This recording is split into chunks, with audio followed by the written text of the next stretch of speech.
The story starts at a high school mixer where Wang and his classmates are playing Jenga. The most beautiful girl of college, Shen Yao, is up next, but when she makes eye contact with Wang, she gets flustered and messes up. According to the rules, anyone who knocks over the tower must reveal a secret. The group asks Shen Yao to tell them who her crush is. Wang smiles, and his classmates tease him, saying there's no way someone like Shen Yao would like someone like him. But to everyone's surprise, Shen Yao admits that she likes Wang. She has liked him since middle school, and she is serious about it. Wang is shocked and happy as it's like a dream come true. After the mixer, things take a dark turn. Wang is suddenly kidnapped and beaten by a group of people down by the river. Wang doesn't know these people, but their boss, Sun Jun, has a crush on Shen Yao. When Sun Jun finds out that Shen Yao likes Wang, he decides to teach him a lesson. Sun Jun drags Wang to the river and has his underlings threaten to kill him. Wang recognizes Sun Jun as the leader of a notorious gang known for harassing Shen Yao. He realizes that this is all about Shen Yao, but he feels helpless against the group. Sun Jun calls Shen Yao using Wang's phone, showing her the awful state Wang is in. Shen Yao is horrified. Wang tries to tell Sun Jun not to involve Shen Yao, but Sun Jun insists on making her watch Wang suffer. He tells Wang that he is not worthy of someone like Shen Yao. He orders Wang to swear that he will never get involved with Shen Yao again, or else he will throw him into the river. Wang could give in and agree, but he refuses. Instead, he headbutts the man holding him. The headbutt is so strong that the man accidentally lets go of Wang, and Wang falls into the river. Sun Jun panics, realizing he didn't actually plan to kill Wang. He only wanted to scare him. He calls out for Wang, but there's no answer. He fears that Wang might be dead, and he has just committed murder in front of Shen Yao. Wang is drowning in the river, but he doesn't try to save himself. He feels that if he can't protect the one he loves, there's no point in living. As his life flashes before his eyes, he remembers his childhood. He recalls a time when he ran away from a fight and lost all his popularity at school. Later, two girls called him a crybaby. Wang stays behind after school to sulk, feeling down and isolated. At that moment, Shen Yao comes by and stops when she sees Wang sitting by the gate. She asks him what's wrong. Wang says nothing, so Shen Yao offers to share her umbrella and walk him home. He refuses, saying he can manage alone. But Shen Yao insists, pointing out that it's still raining and he doesn't have an umbrella. Wang realizes she's right but says he'll wait for the rain to stop. Shen Yao notices a cut on his arm and offers to help him dress it. Wang initially refuses, but Shen Yao convinces him. She puts a bandage on his arm and blows a kiss on it to make it heal faster. Wang is moved by her kindness, and from that moment on, they become inseparable. Back in the present, Wang is still drowning.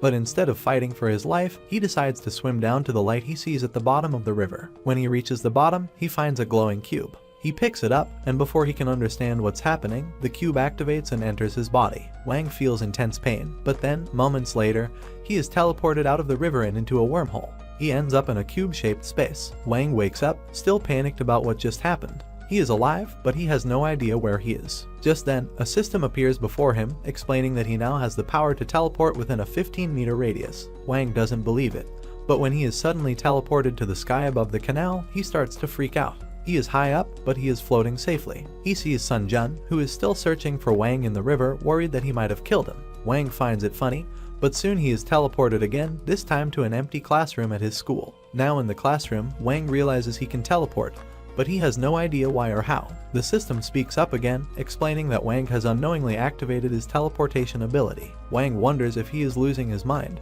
but the system corrects him, saying it is actually inside him now, not just in his head. The system warns him that someone is approaching. A staff member hears a strange noise and opens the classroom door, but he finds nothing except a puddle of water on the floor. Wang returns home and takes a shower to calm down. Afterward, he checks his phone, which miraculously still works after being in the river. The first thing he does is call Shen Yao to tell her he is alive. Shen Yao is relieved but upset that Sun Jun went too far. She asks Wang if they should report Sun Jun to the police. Wang assures her there's no need, as he managed to escape without Sun Jun noticing. Sun Jun is likely still searching for Wang's body, worrying about the consequences. Wang tells Shen Yao to rest and ends the call. Lying in bed, Wang wonders what to do about the system inside him. No one would believe him if he told them. Suddenly, the system speaks up again, asking if Wang has calmed down. Wang is frustrated and asks why the system keeps following him. The system reminds him that it's now part of him, and he can't get rid of it. The system activates the cube again, sucking Wang into it. It explains that it has now connected to Wang's body, making him the master of the system.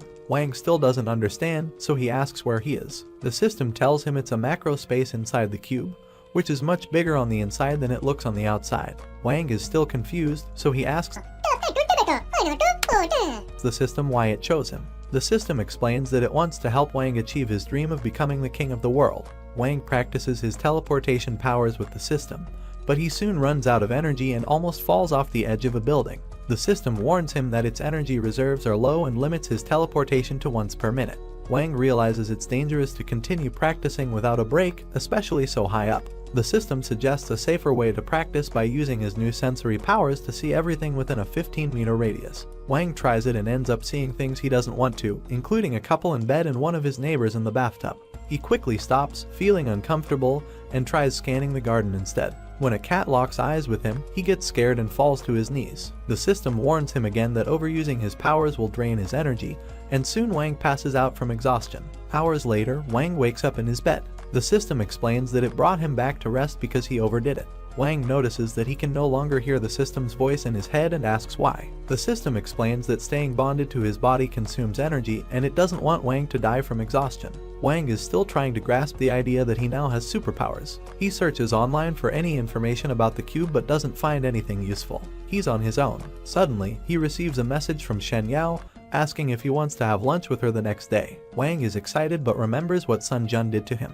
He swears that Sun Jun will regret it, but for now, he knows he can't fight him yet because his energy drains too quickly. Wang asks the system if there's a way to increase his strength. The system tells him about an upgrade function that allows him to absorb energy gems to improve. Wang is curious and asks what kinds of gems he needs. The system explains that any rock could potentially store energy, but rare stones like valuable gems or diamonds are the best. The system finds a gem nearby that should be powerful enough for an upgrade. Wang hurries downstairs with a shovel and starts digging in the garden.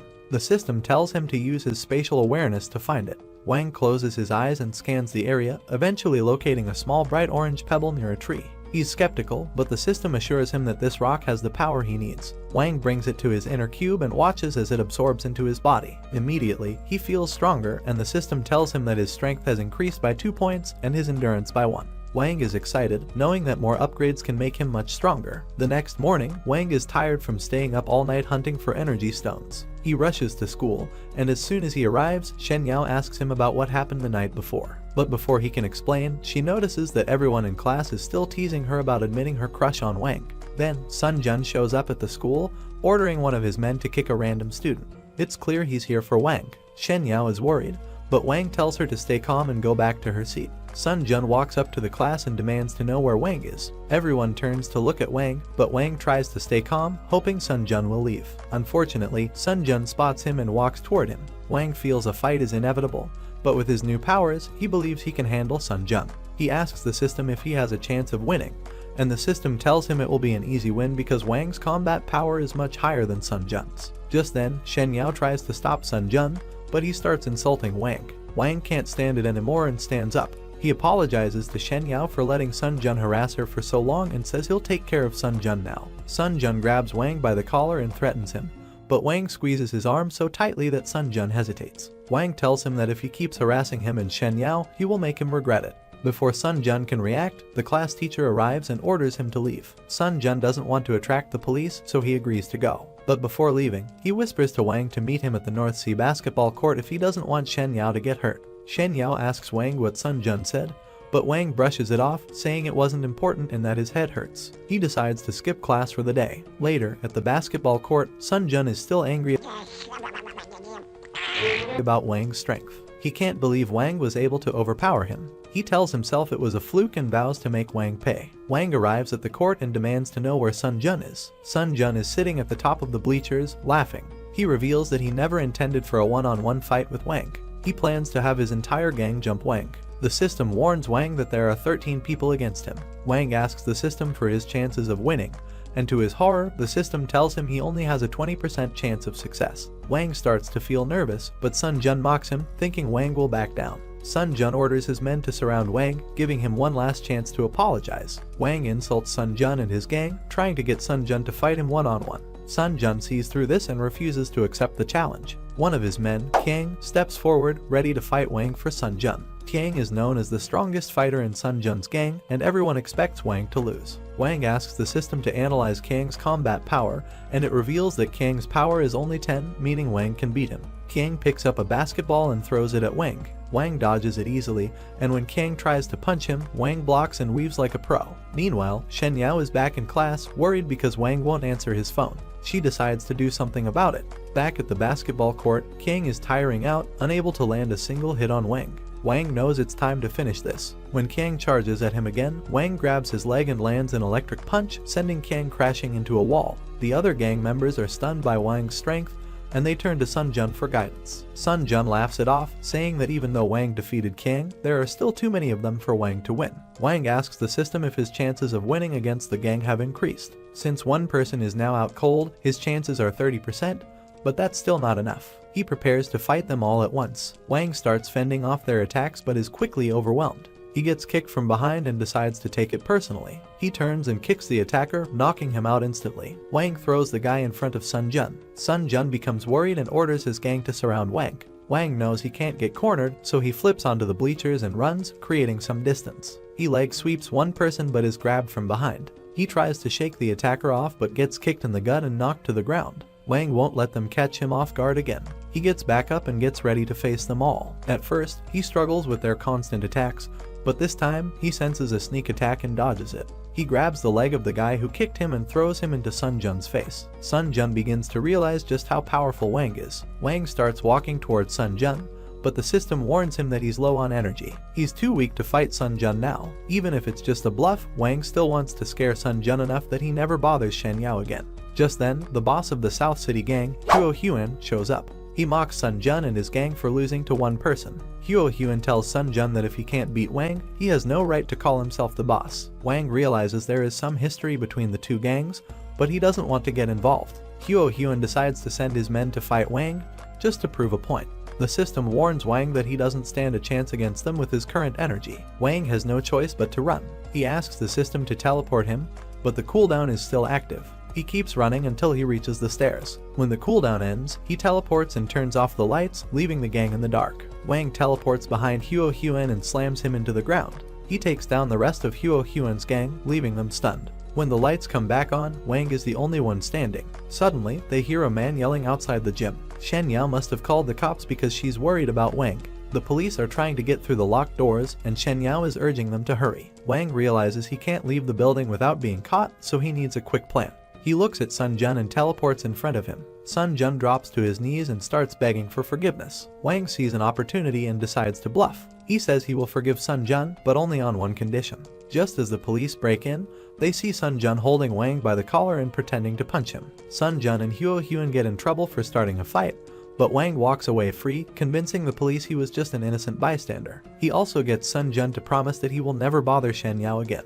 The problem is solved, but Wang realizes that he's still not strong enough. He needs more power gems. Wang goes to a jewelry store but quickly realizes he's too broke to buy any gems. He briefly considers getting a sugar mama but decides against it. Instead, he heads to the nearest mountain range to search for gems. He finds a few, but they are difficult to access. One is under a huge rock, another at the bottom of a lake, and the last one is buried 15 meters underground. Wang thinks he can't get to them on his own, but just then, the system alerts him about a cave underground that contains many power stones. Wang tries teleporting into the cave but can't get in. The system explains that if the area is completely sealed off, he can't teleport inside without at least a 1 centimeter gap. Wang realizes he might be able to find a gap near the lake where the water might have eroded the ground. After scanning, he finds a tiny gap and teleports into the cave. Once inside, Wang slips and falls but quickly catches himself. He turns on his flashlight and looks around but only sees a frog. The system alerts him that power stones are directly in front of him, but all he sees is a wall. Frustrated, Wang feels a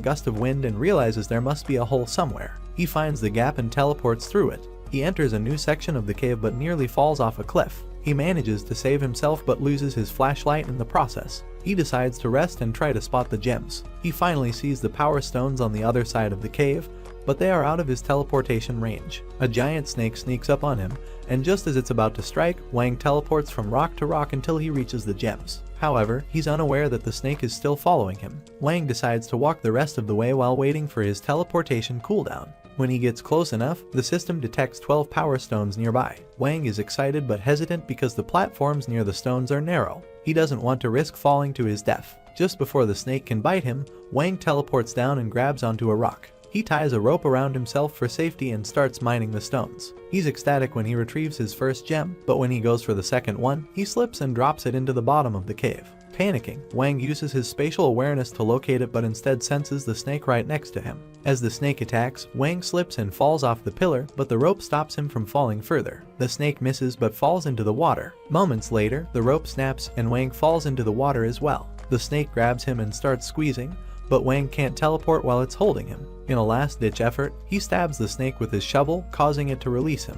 Wang passes out from a lack of air and the system teleports him to the cube dimension. Once Wang regains consciousness, he decides to merge with the gems he collected, but the system suggests a better option. The system can synthesize the 11 elementary power gems into an advanced one, which would give Wang much more power. Wang agrees but is told it will take 4 days to synthesize the gems. With time running short, the system offers to synthesize 9 gems and let Wang use 2 now to fight the snake. Wang absorbs the gems and teleports back to face the snake. This time, he blocks the snake's attack and kills it instantly. Wang is disappointed that the fight was too easy but grateful for the easy victory. He then checks the water and finds another very pretty power gem, which gives him a new idea for how to use it. Sun Jun and Huo Huan meet at a club, and Huo Huan is determined to get revenge on Wang. He wants to settle the score, but Sun Jun doesn't think it's a good idea. He believes that even with both their gangs together, they cannot defeat Wang. However, Huo Huan has a plan. He mentions that Yan Luo is back in town. The moment Sun Jun hears Yan Luo's name, he gets scared. He shouts at Huo Huan, saying that asking Yan Luo for help would be like signing a death sentence. Huo Huan, however, has another idea. He thinks they can use Yan Luo to get rid of Wang. Huo Huan reminds Sun Jun that Yan Luo left town 2 years ago after losing a fight to a man named Zi Qin. Sun Jun doesn't know much about Zi Qin, but he recalls that Zi Qin was involved with Shen Yao in the past. Years ago, when Shen Yao was a little girl, she was attacked by mysterious agents, and Zi Qin was the one who saved her. Now, Huo Huan plans to use Yan Luo's hatred for Zi Qin to lure him into a fight with Wang by using Shen Yao as bait. The next morning, Wang arrives at the meeting spot for his date with Shen Yao. She is already waiting for him, smiling brightly. She mentions that Wang seems different, stronger and a bit mysterious. Wang hesitates, then takes her hand and assures her that he will protect her no matter what. Shen Yao is also worried about Wang, not wanting him to carry the burden alone. They walk together, enjoying the beautiful day. Later, at a cafe, they play a guessing game, and Shen Yao loses all the candies. She senses something is different about Wang and asks him what he is hiding. Wang shows her the green gem he found by the river, and Shen Yao takes it from him. The next day, Wang waits for Shen Yao to head to college with him, but she's late. He tries calling her, but she doesn't answer. Wang gets concerned, as Shen Yao never ignores his calls. He decides to wait a little longer, but then he overhears people talking about an incident at her apartment complex. A bad feeling comes over him, and he rushes to check on her. When he arrives, he sees police cars outside, and Shen Yao's mother is crying. The police inform him that Shen Yao has been kidnapped. Wang is determined to find out who is behind this. He spots Sun Jun in the crowd and knows he must be involved. Wang confronts him in a dark alley and demands answers. Sun Jun tries to act clueless, but Wang punches a hole in the wall and warns him that he'll suffer the same fate if he doesn't talk. Sun Jun quickly confesses, revealing Huo Huan's plan to use Shen Yao as bait to lure Zi Qin out. Meanwhile, Huo Huan regrets coming up with this plan. Yan Luo has figured out that Huo Huan was trying to manipulate him and is furious. Despite that, Yan Luo agrees to go along with the plan if it means he can find Zi Qin and get revenge. But he hasn't forgiven Huo Huan. Currently, Yan Luo is playing golf with a ball in Huo Huan's mouth as punishment. Shen Yao, tied up in a corner of the room, is terrified after seeing what Yan Luo did to Huo Huan. Yan Luo approaches her, threatening to rearrange her face if she lies to him. He demands to know her connection to Zi Qin. Shen Yao, however, has no idea who he is. Yan Luo doesn't believe her, as he has records of Zi Qin risking his life to save her. Yan Luo asks if she's hiding something, but Shen Yao insists she really doesn't know who Zi Qin is. Yan Luo's butler advises him not to harm Shen Yao yet, as Zi Qin could go berserk if he learns of her injury. Yan Luo, although annoyed, listens to his butler and agrees to leave Shen Yao alone for now. Back in the alley, Sun Jun finishes explaining to Wang how Huo Huan convinced Yan Luo to kidnap Shen Yao because of her connection to Zi Qin. Wang doesn't understand why Zi Qin is such a big deal. Sun Jun explains that years ago, when Shen Yao was almost kidnapped, a mysterious man saved her. The public story was that it was a good Samaritan, but it was actually Ziegkin. Since then, many people have tried to find him, but no one succeeded. Ziegkin is known for leaving no trace of his presence. One time, he even broke 2 of Yan Luo's fingers. That's why Yan Luo has been obsessed with finding him ever since. Huo Huan used this to his advantage to get Yan Luo to kidnap Shen Yao. Sun Jun also clarifies that he never agreed with the plan and had no part in it. Wang is now determined to save Shen Yao. He thanks Sun Jun for his cooperation and lets him go free. Wang heads to the construction site where Shen Yao is being held, but the system warns him that 7 powerful martial artists are inside. Wang realizes this will be difficult and asks the system if the advanced gem is ready yet.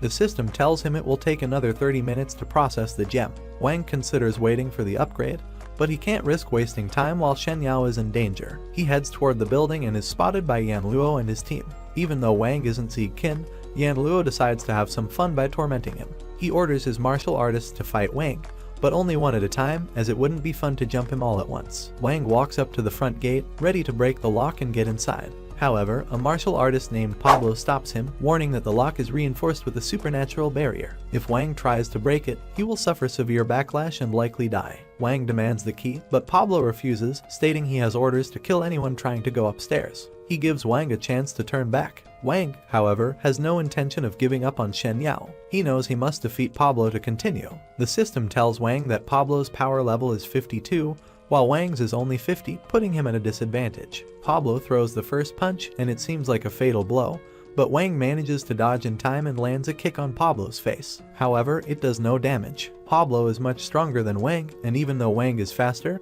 he can't land a decisive blow. Wang realizes this is a street fight, so he summons a hammer from his inventory and uses it to cave in Pablo's skull. With Pablo knocked out, Wang takes the key and proceeds upstairs. The system warns Wang that his next opponent has a power level of 75. Wang doesn't hesitate and rushes into the room. It's pitch dark, and the martial artist on this floor, Li, is an assassin who has mastered the art of erasing his presence in the dark. Li's skills are based on stealth, and he could easily kill Wang before he even realizes it. But Wang is ready. With his spatial awareness, he knows exactly where Li is. When Li tries to attack him from behind, Wang pulls a bat from his inventory and hits Li in the nuts, knocking him out. 2 martial artists, a man and a woman, on the next floor watch Wang's progress and are surprised that he defeated them so easily. They know his next opponent, Beowulf, will crush him in seconds. The man bets that it will take just a few moments for Beowulf to defeat Wang. But if by some miracle Wang wins, they will have to fight him next. Wang reaches the next floor and faces Beowulf, who stands with his back turned. Beowulf is about to give a speech about Wang's progress, but Wang skips the speech and immediately tries to hit him with the bat. Beowulf catches the bat and slams Wang to the ground, knocking all the air out of him. Wang realizes he stands no chance against Beowulf now. The system informs Wang that the advanced gem is almost ready to be processed. He just needs to survive for a minute to get his stat boost. Beowulf, however, continues attacking, hitting Wang with combos that leave him helpless. Wang attempts to kick Beowulf, but Beowulf catches his leg, breaks his arm, and punches him through a pillar. Wang would have died if not for the minute passing. The system begins integrating the advanced gem's power, healing Wang and boosting his stats. Wang stands up, now ready to fight. Beowulf prepares for another round, but with a single punch, Wang sends him flying across the room. Beowulf is shocked and questions everything he's fought for. Wang delivers a powerful black flash punch, sending Beowulf through the wall. Yan Luo watches everything on the cameras, furious that his martial artists are losing to someone he's never even heard of. He wonders if he should have had them jump Wang after all. The butler assures Yan Luo that the next 2 martial artists, both from the Million Martial Arts Alliance, will definitely defeat Wang. Hui Jialin, one of the martial artists, is more terrifying than her partner. She wears a restriction bracelet to limit her powers. If she removes it, the destruction she could cause is unimaginable. Wang climbs the stairs to face his next challenge. The system warns him that his heart rate is rising and he's experiencing severe psychological stress. Wang is well aware of this, but he pushes forward, knowing that he must save Shen Yao. He senses the terrifying aura coming from the next 2 opponents, but he refuses to stop. Wang enters the next room, where he is confronted by Stone and a pervert girl, Hui Jialin. Hui is excited that Wang has made it this far and immediately pulls out a power scanner to check his strength. To her surprise, the scanner shows that Wang has an EF wavelength of 0, meaning he isn't a superhuman. Stone examines the footage of Wang's previous fights and concludes that Wang isn't a cultivator either. He doesn't have any internal power, and his fighting technique only seems to consist of basic punches. Hui believes Wang must be a body refiner, and the thought of defeating him excites her further because it will boost her own power. Wang doesn't understand what's happening, but Hui calms down and introduces herself, even offering him the nickname Darling if he wants. Wang, confused, shakes her hand. However, Hui grips his hand tightly, preventing him from pulling away. Distracted by her antics, Wang is caught off guard when she punches him in the face. Not one to back down, Wang punches back, landing an uppercut. Surprisingly, Kiwi enjoys the punch, getting even more excited.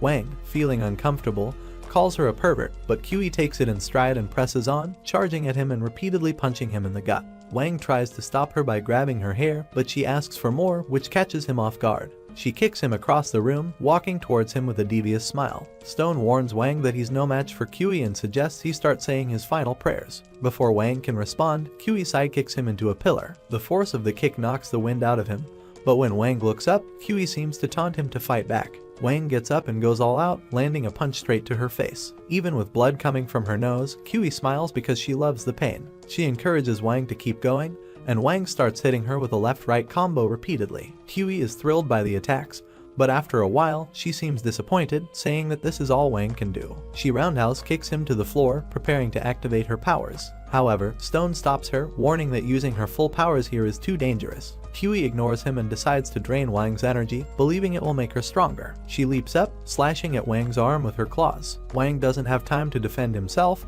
and he starts bleeding. He retreats to create some distance, but Kiwi sneaks up on him and licks his blood, which she finds irresistible. Wang pushes her away, refusing to let her do that again. Desperate, he pulls a staff from his inventory to keep her at bay, but she overpowers him, knocking him into a wall. Kiwi outmatches Wang in both speed and strength, so Wang knows he needs to focus if he wants to survive. Kiwi charges at him again, and though Wang barely dodges her attack, she reappears behind him and wraps herself around him. She bites into his shoulder, and Wang is shocked. By the time he gets her off, Kiwi has already consumed his blood, gaining immense energy from it. The blood boosts her so much that she begins to lose control. Stone, worried about Kiwi losing control, shoots a paralysis needle at her, knocking her out before she can attack Wang again. Wang is shaken, realizing he nearly died if Stone hadn't intervened. Stone performs an acupuncture technique to undo Kiwi's partial transformation, stabilizing her condition. Wang knows that if he faces Kiwi again, he will stand no chance. But if Stone is as strong as her, it would be hard to survive fighting him as well.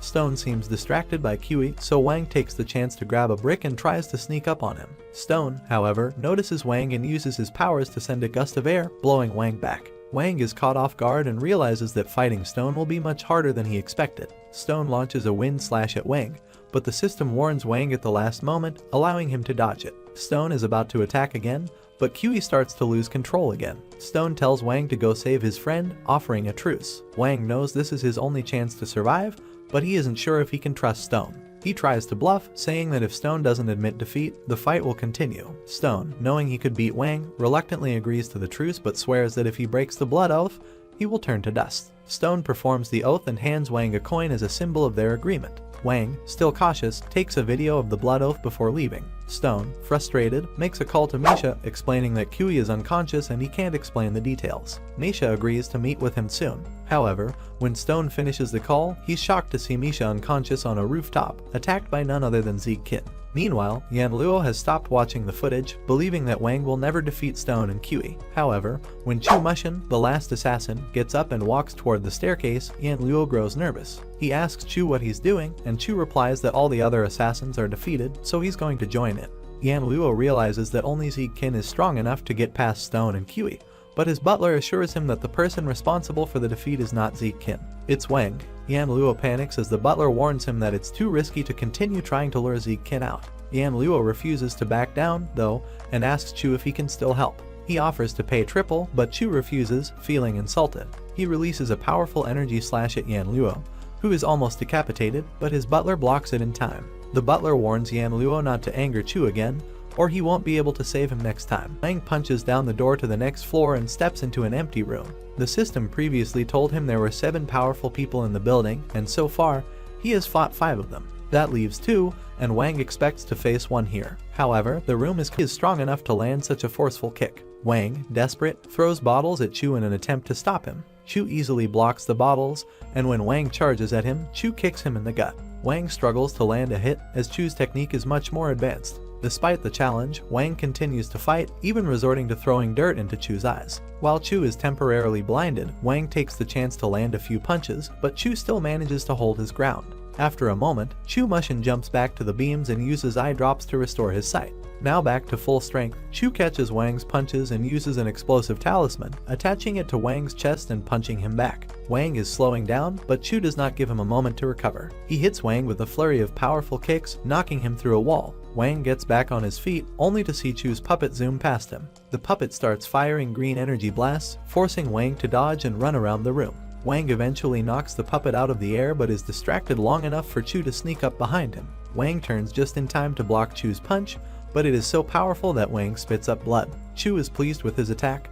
but he realizes he made a mistake. He allowed Wang to grab his hair. Wang locks onto Chu's hair, grinning as he wraps it around his hand. For added insult, Wang spits into his hand and delivers a punch that sends Chu flying across the room. Wang holds onto the lock of Chu's hair, feeling satisfied with the punch, but then he worries that hitting Chu with full force may have killed him. He checks on Chu's body, but Chu is still alive. He had placed a revival talisman on himself in case of emergencies. However, he complains that it can't fix his hairline. Chu is impressed that Wang nearly killed him. He vows to take Wang down no matter what it takes. First, he uses hair growth cream to restore his hair, then uses enhanced talismans to give himself a power boost. With his new strength, Chu starts speed blitzing Wang, landing a series of devastating combos. Wang tries to fight back, but with every punch he throws, Chu sticks more talismans on him, making him feel slower. Then, Chu attaches an explosive talisman to Wang's chest, sending him flying off the building. Wang barely manages to save himself, only to be attacked by the puppet again.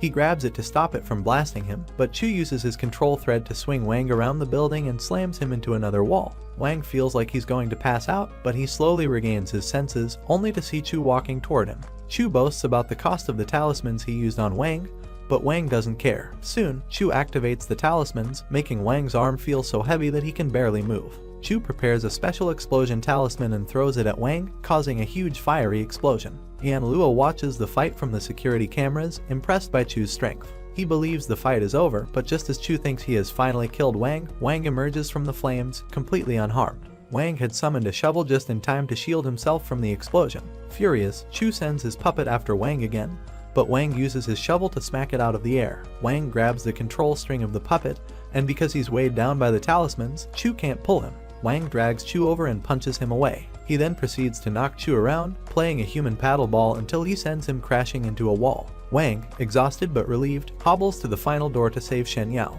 He's so tired that he can barely keep his eyes open. Meanwhile, Yan Luo's butler arrives, telling him they need to leave the building. With Chu Mushin gone, Yan Luo will have no defense if Zieg Qin shows up. But Yan Luo refuses to leave, unwilling to appear cowardly. He recalls the day Zieg Qin humiliated him by breaking his fingers and swears to settle the score. Yan Luo still has his trump card, so he's willing to risk everything for revenge. Downstairs, Wang hears a strange beeping noise and realizes that Chu Mushin's puppet is rigged to explode. Chu Mushin jumps off the building to avoid the blast and uses a gravity talisman to float. He activates the bomb, but nothing happens. Wang jumps after him, and Chu is forced to use his explosive talismans to keep Wang at bay. The blast knocks Wang off course, but he grabs a nearby crane and swings back at Chu. Chu uses gravity talismans to turn debris into a platform and throws them at Wang. Wang falls but lands on a rock. Chu throws an explosive talisman at another rock, and Wang uses the rock to shield himself, sending him flying straight toward Chu. He manages to grab the control string and pulls Chu in, knocking him out with one final punch. Wang is exhausted but relieved the fight is over. He makes his way back up the building to save Shen Yao, but he's barely conscious. Meanwhile, Yan Luo's butler informs him that they need to evacuate. If Zieg Qin shows up, Yan Luo will be in danger. Yan Luo refuses, insisting that his pride matters more than anything. Downstairs, Wang hears a beeping sound and sees that Chu's puppet has been rigged to explode. Chu jumps away, using gravity talismans to float. He activates the bomb, but it doesn't go off. Wang jumps after him, but Chu uses his talismans to create more obstacles. After a series of explosions and close calls, Wang manages to land a final blow on Chu, knocking him out. Wang is barely standing, but he presses on. He finds Shen Yao, but just as he's about to free her, Yan Luo locks the room with an iron door and activates talismans, preventing Wang from teleporting. Shen Yao reveals that Yan Luo attached a bomb to her chair. Wang decides to store the bomb in the cube space to keep her safe. Just as he does, the bomb explodes inside the cube, and Wang is severely injured. Shen Yao is horrified, and Wang falls into a coma. Yan Luo, frustrated that the bomb didn't kill Shen Yao, enters and shoots her in the back twice. Yan Luo's butler informs him that Zieg Qin has arrived, and they need to leave. Wang, somehow surviving the explosion, sees his hand covered in Shen Yao's blood. He tries to push through the pain, but just then Zeke Kin appears and takes Shen Yao away. Wang, devastated, watches as Zeke Kin floats away with her. Episode 8. Wang is standing under the rain, feeling the weight of failure. Shen Yao is gone, and he blames himself for not being strong enough to protect her. To make matters worse, the cube is no longer responding to him, leaving him truly powerless. Though he can still teleport, his strength is practically gone from the damage he's taken.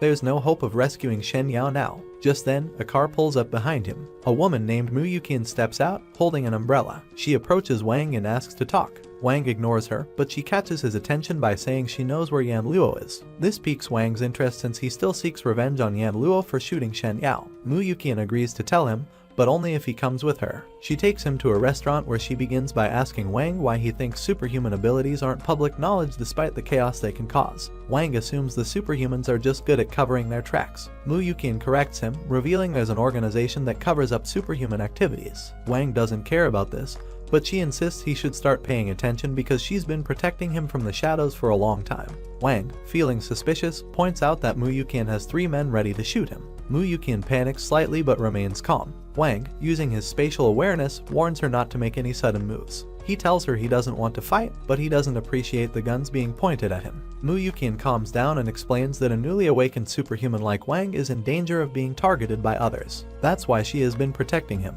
In return, she asks for his help with a few missions. Wang realizes she wants him to become a mercenary like her subordinates, but after checking their power levels, he finds they are below sea level and nowhere near his strength. One of Mu Yuqian's subordinates mentions that Wang is already above B level, which makes her request risky. Despite the risks, Mu Yuqian insists Wang's strength would make him a valuable asset. She offers him 3 missions in exchange for the information on Yan Luo. Wang agrees, but only if she also provides information on Zeke Kin. To his surprise, Mu Yuqian agrees without hesitation. She slides a folder across the table with his first mission, acting as a bodyguard for a person of interest. Wang is suspicious, especially since it might cause him to miss classes, but Mu Yuqian assures him it's just a one-day job with a payment of 50,000.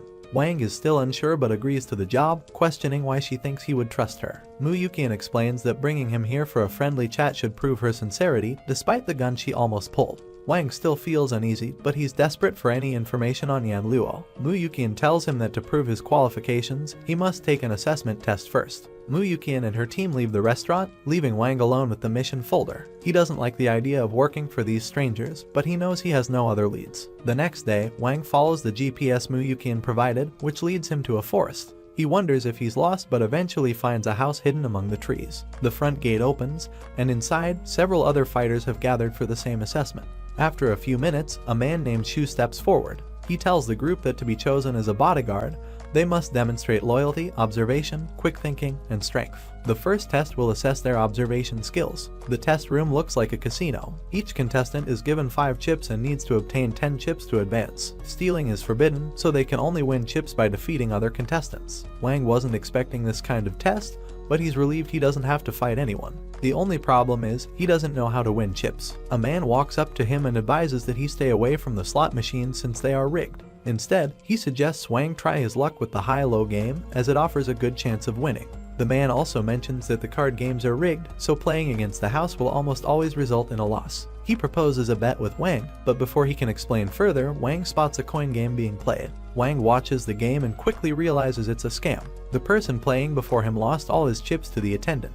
The game involves guessing which cup a coin is under, but Wang knows something is off. The man who approached him invites Wang to place a bet. Wang asks if he's sure, and the man taunts him, assuming Wang is a novice. Wang accepts the challenge, going all in with his chips. The lady running the game starts shuffling the cups, but Wang, with his spatial awareness, quickly figures out what's going on. When the lady asks for his guess, Wang confidently says the coin is in her hand, even though the man insists it's under the left cup. The lady tries to convince Wang to choose a cup, but he insists on his guess. When she moves the coin from her left hand to her right without anyone noticing, Wang demands that she reveal her hands. Reluctantly, she does, and everyone sees that the coin is in her hand, making Wang the winner. The man is confused, as he's sure he saw the coin under the left cup. Wang, now victorious, moves on to the next part of the test. The rest of the assessment goes smoothly for Wang. By the end of the day, he and a few other candidates are selected for the bodyguard mission. Episode 9. All the bodyguards are gathered and introduced to Mr. Pio, the man who organized the event. Pio congratulates everyone for qualifying and assures them that the banquet will be interesting with their help. He has no further instructions and asks his assistant, Zhu, to debrief everyone on the terms. Zhu reveals that aside from the base payment of 3 million, there will be additional incentives. Wang is shocked because he was told his payment would only be 50,000.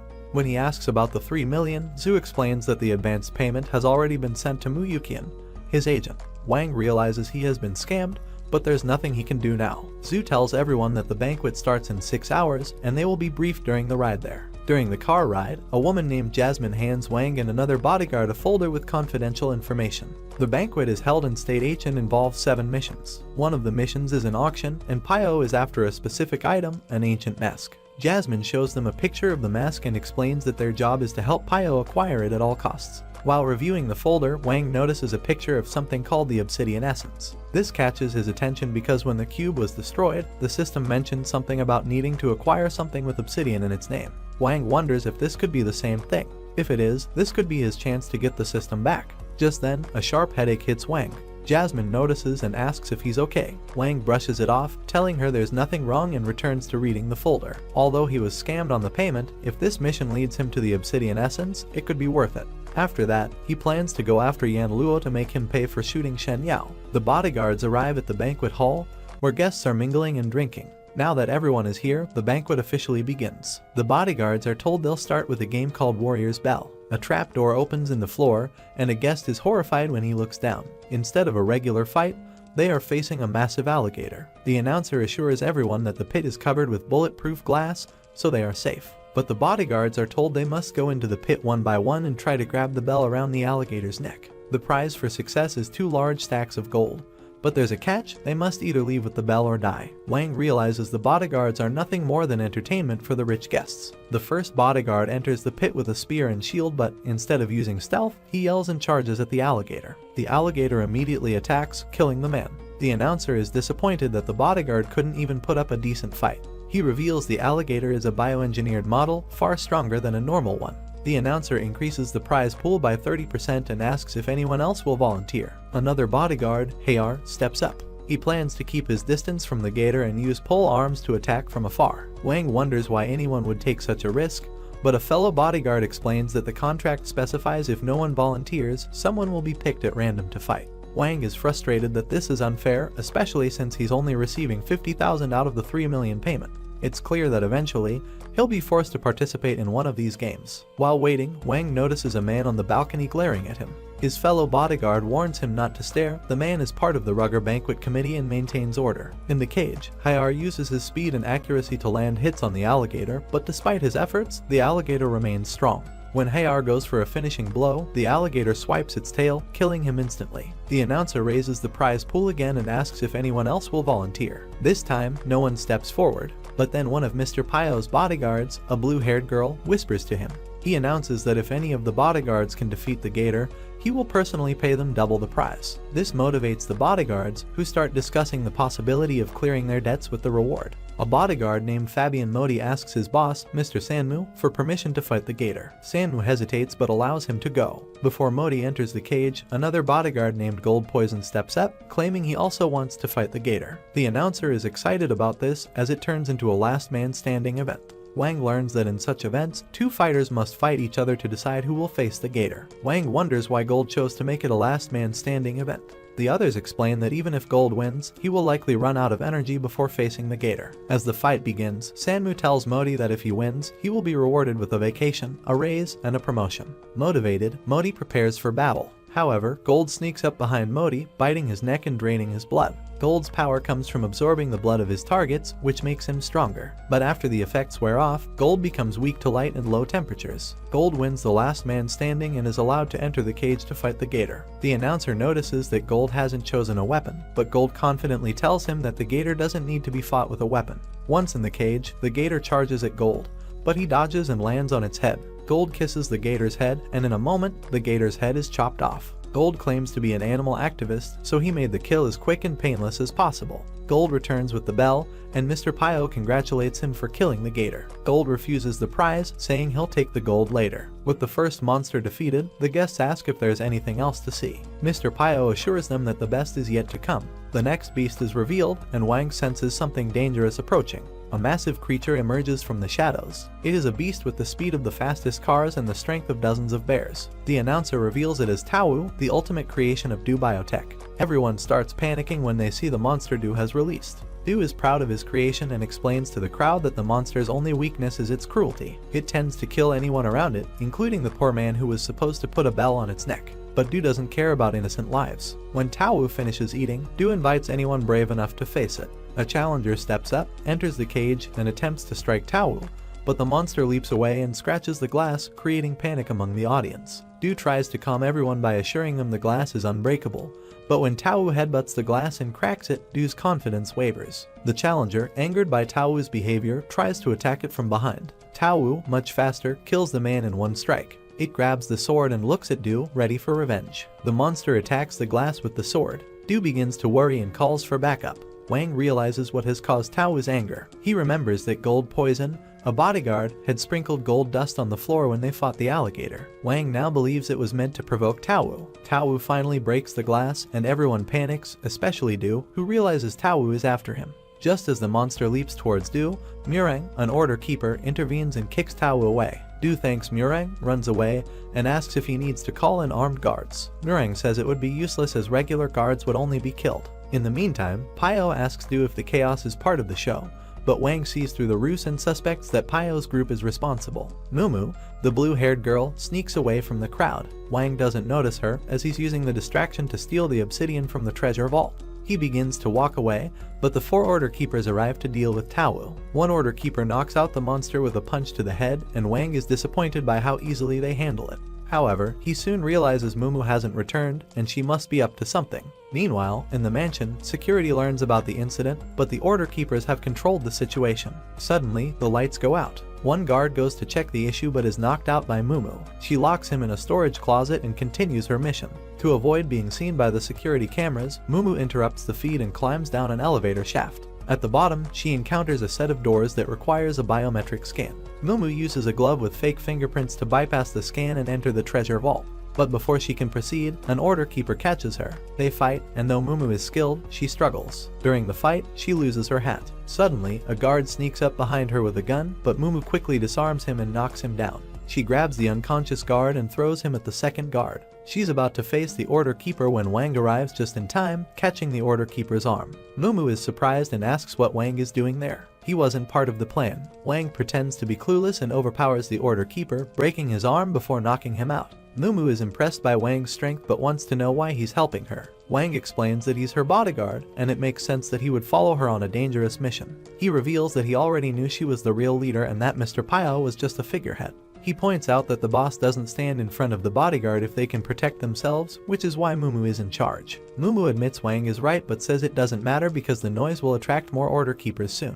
They only have 2 minutes. Wang urges her to find the treasure quickly. Mumu worries that the vault might be a decoy, and she doesn't know where the real treasure is. Wang asks why she was so confident earlier and if she has an escape plan. Mumu confirms she has one. Wang makes a deal. He'll help her find the real vault, and in return, she'll let him escape with her. Mumu agrees, but questions how Wang knows where the treasure is. Wang, with his spatial awareness, can sense the room where it's stored. Suddenly, Wang senses someone approaching. He pulls Mumu out of the way, and they hide. The order keepers open fire, but Wang knocks a flashbang back at them, creating a distraction. He grabs Mumu and they run. They're soon cornered again by the order keepers. Mumu fights, but the leader stops her with a whip. Wang steps in, but the big guy slams his head into a wall. Mumu is overpowered, and the big guy knocks her into the wall near Wang. Wang complains about the unfairness, but the leader says he's about to die. Wang laughs and drops a fake grenade, using it as a distraction to help them escape. They reach a sealed room and destroy the security camera. The order keepers will track them soon. Mumu thanks Wang for saving her and asks why he helped when he could have escaped.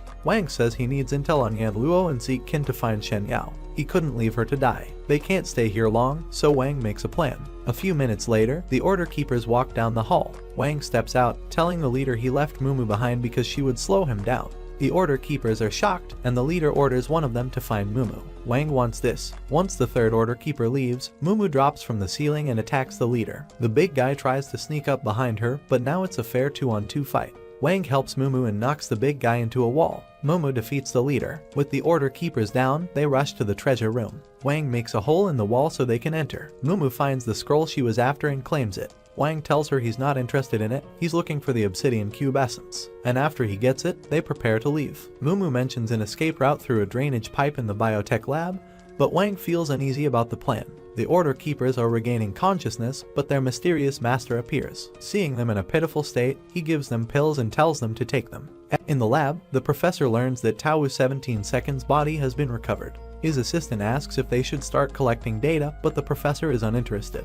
He considers Tao a failed experiment and only cares about testing on humans. Meanwhile, security on floor B2 is informed that Wang and Mumu are approaching. The guards prepare to shoot when the elevator doors open. Wang asks Mumu why they are heading to floor B2 instead of going straight to the bottom floor. Mumu explains she has something to do before escaping. She tells Wang he can leave without her, but Wang refuses to abandon his duty as her bodyguard. When the elevator reaches floor B2, Mumu uses a remote to disrupt the security feed. The guards prepare to fire as soon as the doors open, but Mumu charges forward, drawing her sword. On the upper floor, the Order Keepers ask for updates on Wang and Mumu, but by the time they receive the report, Mumu has already taken out all the guards. With little time left, Mumu shows Wang a map of the floor. They need to head east to reach an elevator that will take them to the sewers. Wang thinks the plan sounds simple, but Mumu warns that the floor is dangerous and they will be caught soon. Wang isn't worried and starts walking. Mumu tells him he's going in the wrong direction, but they continue until they find a trail of blood leading to a door. Wang feels uneasy, but Mumu uses a biometric glove to unlock the door. Wang asks if she's sure about this as he senses danger. Mumu opens the door, revealing the dungeon biogenetic research lab.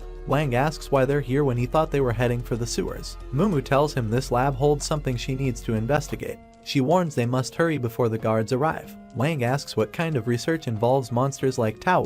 Mumu explains that the Do Lab is working on creating the strongest bioengineered monsters, aiming to merge human and animal DNA. She says the researchers believe they can create the ultimate living weapon, ignoring the risks. While the experiments have mainly involved animals, deeper in the lab, human subjects are used. They enter the lab and see containment chambers filled with various creatures. They spot a lady research assistant taking notes on one of them. Upon noticing Wang and Mumu, the assistant casually mentions that the professor is in his office. Wang is confused because the assistant doesn't seem surprised. The assistant and the professor were expecting Mumu. She goes to inform the professor, who arrives shortly after to greet Mumu. However, Mumu doesn't waste time on pleasantries. She demands the gene therapy drug he promised her to cure her grandfather. She offers the treasure from the vault as payment, just as agreed. Before handing it over, she insists the professor prove the drug will work. The professor recalls their agreement but admits he doesn't have the drug.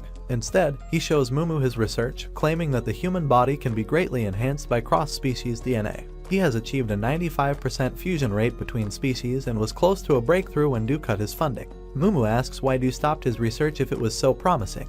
The professor mentions human rights and ethics but reveals he doesn't care about those concerns. He's focused on advancing human biology and eliminating aging and disease. Wang is horrified to learn that the professor uses humans as test subjects, but the professor sees nothing wrong with it. He calls it a necessary sacrifice in the pursuit of greater knowledge. Mumu, fed up with the professor's words, knocks him against the glass and demands the drug to save her grandfather. The professor insists that he doesn't have the drug yet. If Mumu gives him the treasure, he can secure more funding for further experiments. He needs a few more human test subjects before he can create the drug. Furious, Mumu begins to beat up the professor. She had agreed to work with him to save her grandfather, but now he's telling her that he can't keep his promise and still wants her to hand over the treasure. Mumu raises her sword, ready to kill the professor, but the assistant pulls out a gun and orders her to drop him.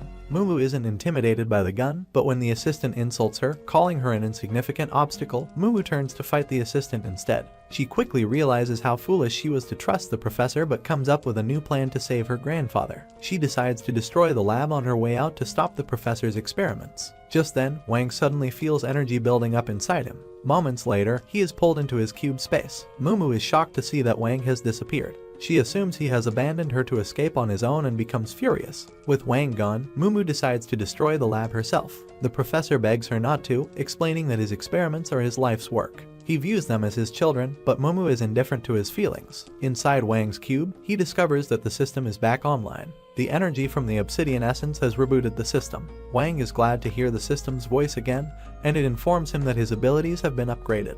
The cube's storage area has increased to 5 meters, and he can now teleport twice as far as before. Wang also gains a new ability called Divine Bestow, allowing him to temporarily share his powers, including teleportation, with someone else. Back at the facility, Mumu releases the professor's experiments, hoping they will cause chaos. Her plan works as mutated bats swarm the Order Keepers. The leader orders the fire user to deal with the bats, and he burns them to ash. The leader recognizes the bats as the same ones from the professor's lab but doesn't understand how they escaped. Just then, Shimon senses an unnatural energy coming from somewhere in the factory. The leader warns everyone to be cautious, but the fire user is confident he can handle any monsters. He offers to lead the way, but moments later, a mutated lizard drops down on him. Before he can react, the lizard tears his throat out. The leader is horrified at the loss of her comrade. She orders the soldiers to open fire, but the bullets have no effect on the lizard's tough skin. The lizard attacks one soldier, but the leader restrains it with her whip. She orders the big guy to deal with it, and he punches a hole through the lizard's chest.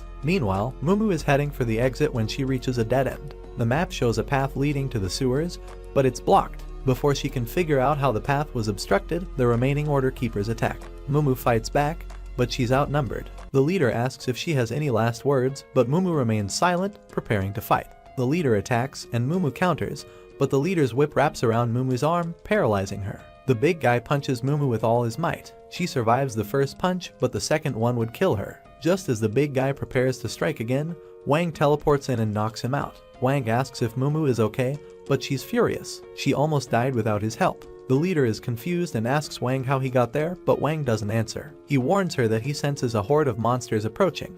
The leader turns to find two lizards staring at her. She tells Wang they need to work together to defeat them, but Wang grabs Mumu and teleports them away, leaving the leader to face the monsters alone. Now in the sewers, Mumu asks how Wang teleported, but he avoids the question, calling it a secret. Mumu doesn't ask again, knowing they need to escape quickly. She pulls out a diving suit she had hidden earlier and prepares to leave. Wang asks if she brought one for him, but Mumu tells him to use his own secret ability. Before they can leave, the master of the Do organization, Lai Leica, appears. Wang's system warns him to be cautious since Lai Leica is much stronger. Wang wonders who Lai Leica is, as he hadn't sensed him before. The system explains that Lai Leica is a high-ranking member of the Do organization, and after discovering someone was stealing intel, he returned early from his mission. Lai Leica is eager for a fight but is disappointed to find only Wang and Mumu. Mumu panics, unsure of how to handle the situation. Lai Leica, who initially planned to kill them, offers to spare Mumu if she agrees to become his new test subject. Before he can act, Wang grabs his hand and tries to stab Lai Leica with a dagger. Lai Leica blocks it with his arm, transforming his hand into an axe to retaliate. Mumu is shocked by his transformation, realizing that the man known as Iron Fist is not just a name. Wang struggles to defend himself, so Mumu tries to help by targeting Lai Leica's other hand. However, Lai Leica anticipates this and dislocates his elbow, bending his arm behind his back to avoid the attack. Mumu becomes frustrated by Lai Leica's movements, which seem impossible to predict. Lai Leica kicks Wang away and focuses on Mumu, saying he will enjoy killing her. Before he can strike, Wang teleports behind him and kicks him in the face. Lai Leica quickly recovers and grabs Wang's leg in mid-air, swinging him around before slamming him into the ground.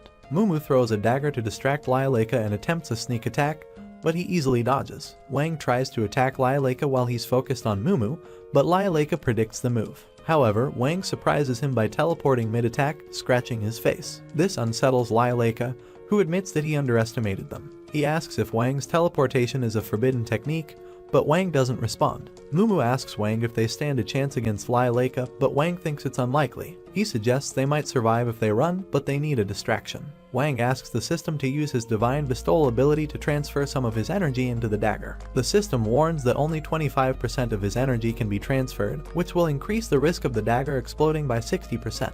Additionally, all of Wang's other abilities will be unavailable while the transfer occurs. Despite the risk, Wang decides to proceed. However, while Wang is distracted by the system, Lai Leica notices and seizes the opportunity to attack. He punches Wang in the gut, sending him to the ground. Mumu tries to help, but Lai Leica knocks her sword away effortlessly. Wang calls for Mumu to get down, but Lai Leica catches his leg and slams him into the ground again. Mumu tries to help again, but Lai Leica grabs her by the hair and punches her, causing blood to spill from her mouth. He throws her into the filthy sewer water, then does the same to Wang. Lai Leica wonders why Wang isn't using his teleportation anymore, realizing that Wang's ability is temporarily disabled. Mumu asks if Wang is okay, and he says he's fine, but defeating Lai Leica will be difficult. Wang tells Mumu to escape quickly while he holds Lai Leica off. Wang throws a grenade at Lai Leica, who catches it. It explodes, creating a smoke screen. Mumu and Wang use this chance to escape, but Lai Leica emerges from the smoke and tries to grab Mumu. Wang stops him, but Lai Leica slams him into the ground again. Mumu comes back to help but is also slammed by Lai Leica. Neither Wang nor Mumu can keep up with Lai Leica's attacks, but Wang refuses to give up and gets back on his feet, ready for another round. Laileika grows tired of beating Wang and punches him in the gut, telling him to stay down. Wang continues to fight, which only angers Laileika further. Laileika plans to make Wang suffer for annoying him. Wang asks the system how much longer the dagger will take, and the system tells him it will be ready in 1 minute. However, with Laileika closing in, Wang doesn't have the luxury of time. The system warns that Wang has multiple bone fractures and is losing blood, but Laileika keeps adding to his injuries. Laileika taunts Wang, asking which part of his body he would like to lose first, before choking him. Just then, Mumu sneaks up behind him and stabs him through the chest. Wang is surprised Mumu came back, thinking she would have escaped. Mumu says she owes Wang her life and is returning the favor. She moves toward Wang to check on him, but the system warns that Laileika's vitals are still stable despite being stabbed. This means Laileika is still alive and unharmed. Wang warns Mumu to get away from him immediately, and she dodges just in time as Laileika reaches for her. Mumu tries to attack Laileika again, but he easily parries all her moves. While she's in the air, Laileika shoots an energy blast at her, incapacitating her. Impressed that she managed to hurt him, Laileika pulls out Mumu's sword and says he'll kill her using her own blade. Just then, the system tells Wang that the dagger is ready. The dagger now has enhanced agility, speed, and a rare ice attribute. Wang hopes the dagger will help him defeat Laileika, but the system informs him that the merger failed, and the dagger will explode in 30 seconds. Wang panics but quickly realizes he can use this to his advantage. He runs at Laileika and stabs him through the palm. The attack doesn't do much damage, but Laileika is angry enough to punch Wang across the tunnel. Mumu runs after Wang to check on him, and Laileika can't believe Wang thought a small dagger would defeat him. He tries to pull the dagger out, but it explodes, releasing all its energy and freezing Laileika solid. Mumu is amazed but knows the freeze won't last long. Wang tells her they need to run because Laileika has been holding back, and the freeze will only make him angrier. If he breaks free, they'll be in serious danger. Wang drags Mumu to the drainage outlet and tells her to hurry. Mumu asks how Wang will escape since she's the only one with a diving suit. Wang tells her not to worry about him. Mumu refuses to leave him behind, but she realizes they need to escape quickly or neither of them will make it. Laileika breaks out of the ice and charges toward them. Wang pushes Mumu off the edge of the tunnel and faces Laileika. Wang disappears before Laileika's eyes. Laileika is stunned, unable to believe Wang used his full transformation just to escape. He swears that if he ever sees Wang or Mumu again, he'll pulverize them. But for now, Mumu is already out in the ocean, and Wang is riding on her oxygen tank in his cube form. A few days later, Wang recovers from his injuries. Everything that happened at the Rudra facility feels like a dream, but he knows the nightmare isn't over. He's no closer to finding Shen Yao, Yan Luo, or Zieg Qin. Eventually, Mumu tracks him down and drags him into a meeting. She offers him a superhuman ID and a chance to compete in a tournament, but Wang doesn't understand what she means. Mumu promises to answer all his questions. Wang asks what the place is, and Mumu opens the curtains to reveal a training facility for superhumans preparing for the World Superhuman Tournament. She wants Wang to join her team. Wang immediately declines, but Mumu insists, saying he doesn't even know what the tournament is about. Wang has dealt with superhumans before and knows it won't be easy. He also has someone to find. Mumu knows Wang is searching for Zieg Qin and Shen Yao. She offers him intel and reveals that Zieg Qin was the MVP of the 43rd tournament. Wang asks if she knows where Zieg Qin is, but Mumu explains that Zieg Qin is elusive and powerful and Wang won't be able to find him alone. However, if Wang joins the tournament with her, he will have a better chance of finding clues about Zieg Qin. Wang agrees to join Mumu's team, but only if she helps him track down Zieg Qin. Mumu gladly accepts, as this means she now has enough members to compete. That's it for today. If you enjoyed this, don't forget to subscribe, like, and leave a comment below.